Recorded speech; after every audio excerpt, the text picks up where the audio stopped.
Assalamualaikum warahmatullahi wabarakatuh. Kenalkan, nama saya Sarul Hamdan dengan NIM 1964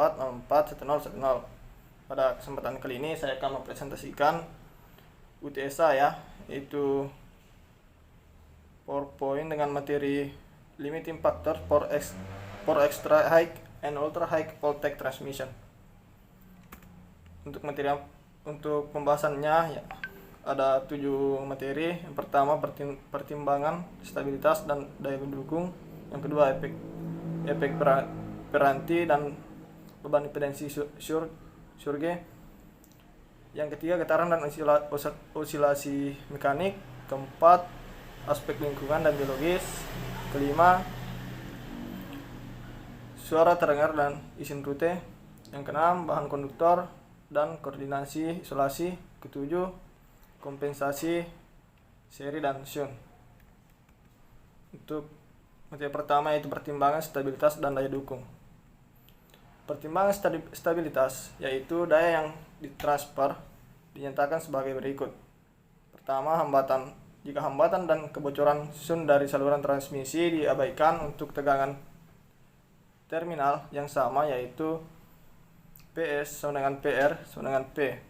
Kedua, transfer daya maksimum pada kondisi tunak terjadi secara teoritis untuk sama dengan 90 derajat, tetapi dalam praktik aktual ini dijaga dalam 20% hingga 20 derajat hingga 30 derajat pada beban penuh, mengambil X sama dengan 0,3475 omega per kilometer dan ini sama dengan 30 derajat. Dengan demikian dapat dilihat bahwa panjang teoritis saluran transmisi dalam kilometer yang dapat dioperasikan pada beban alaminya dan sudut beban 30 derajat tanpa kehilangan stabilitas hanya 1,43 kali impedansi lonjakan. Oleh karena itu jarak transmisi dalam sistem AC IHP dibatasi. Batasan ini di atas dengan penggunaan peralatan khusus seperti kapasitor seri atau reaktor shunt. Untuk materi kedua yaitu peranti dan beban impedansi surge. Pada efek peranti diketahui bahwa dengan beban kapasitif pada saluran tegangan ujung penerima lebih tinggi daripada tegangan ujung pengirim. Kenaikan ini berkisar 1,5% untuk 160 km, 13% untuk 500 km, dan 100% untuk 960 km. Kemudian juga dengan kenaikan tegangan ujung pengiriman setiap kali beban pada generator dilepaskan secara tiba-tiba. Perawatan juga harus diambil dari aspek ini dalam kasus sistem transmisi AC. Kenaikan tegangan disebabkan karena efek peranti dikontrol dengan menggunakan reaktor shunt di ujung beban. Untuk materi ketiga yaitu getaran dan osilasi mekanik. Dengan peningkatan jumlah subkonduktor dalam jalur transmisi konduktor yang dibundel, mungkin ada yang cukup besar pada getaran konduktor. Oleh karena itu, desain mekanis sistem, dimensi menara, jarak fasa, jarak subkonduktor, ketinggian konduktor, dan lain-lain memerlukan modifikasi untuk mengatasi masalah getaran konduktor. Modifikasi ini mempengaruhi desain kelistrikan seperti gradien tegangan, masalah lain termasuk getaran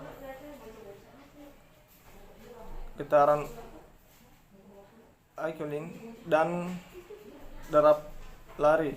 Masalah derap lari dapat dikendalikan dengan menerapkan bobot pada lokasi yang berbeda dari rentang garis. Materi yang keempat yaitu aspek lingkungan dan biologis. Medan elektrostatis dan elektromagnetik yang dihasilkan oleh saluran transmisi IHP dan UHP menyebabkan arus dan tegangan pada hewan, burung, dan manusia. Garis UHP dirancang sedemikian rupa sehingga gradien medan elektrostatis maksimum tidak melebihi 9 kV per meter pada bentang tengah di bawah garis dekat permukaan tanah.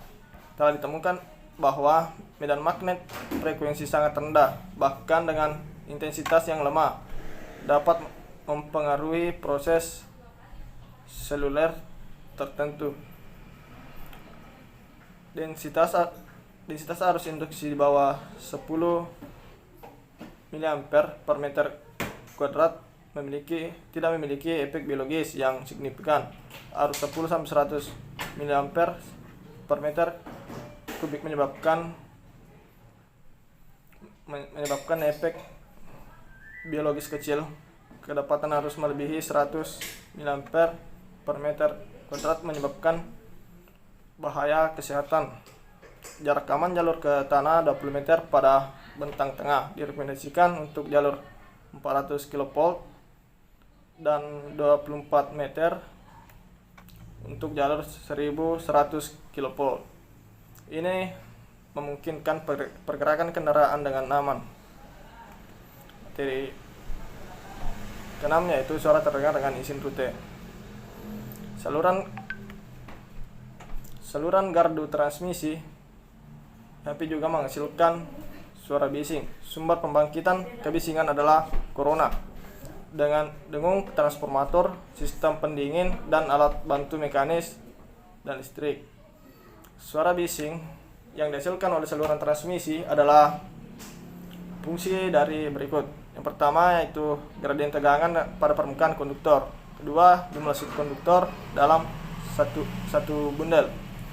Ketiga, diameter konduktor. Yang keempat, kondisi atmosfer. Yang kelima, jarak lateral antara garis dan titik pengukuran kebisingan. Kebisingan yang terdengar disebabkan oleh getaran yang dihasilkan di udara karena perubahan tekanan udara. Di bawah 500 kV, tingkat kebisingan yang dapat didengar tidak melebihi kebisingan yang diizinkan, tetapi saluran 500 kV ke atas harus dirancang untuk tingkat kebisingan yang dapat didengar yang memuaskan. Lebar right of way untuk jalur koridor mengacu pada keputusan tentang AN. Geometri garis didasarkan pada 50 dB di tepi row.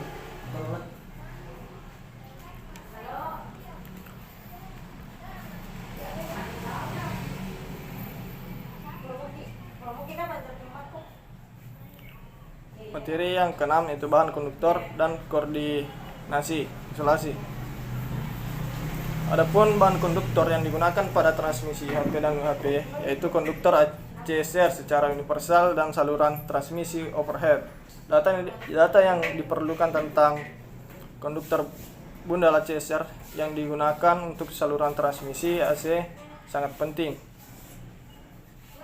Untuk jalur transmisi UHP dan UHP, tegangan lebih switching menjadi faktor pembatas dalam desain level insulasi dan karakteristik arrestor.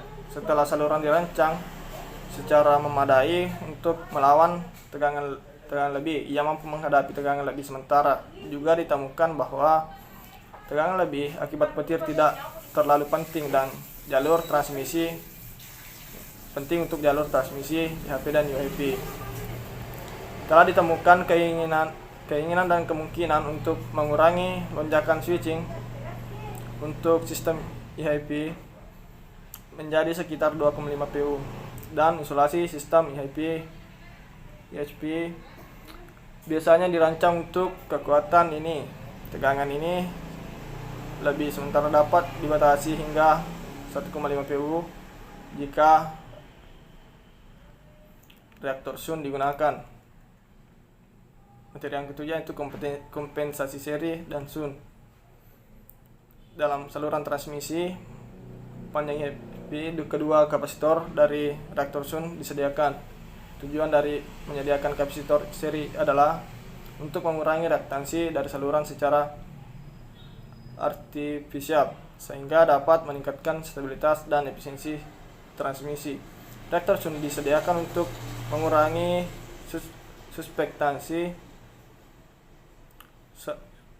saluran secara tidak artifisial sehingga dapat meningkatkan pengaturan tegangan pada kondisi beban ringan.